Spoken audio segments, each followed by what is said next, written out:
பூவை சூட்டும்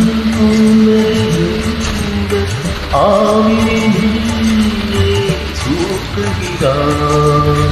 தேனை ஊற்றும் நிலவினில் கூட தேனை நீ ஏன் மூட்டுகிறாய்? கடற்கரை காற்றே, கடற்கரை காற்றே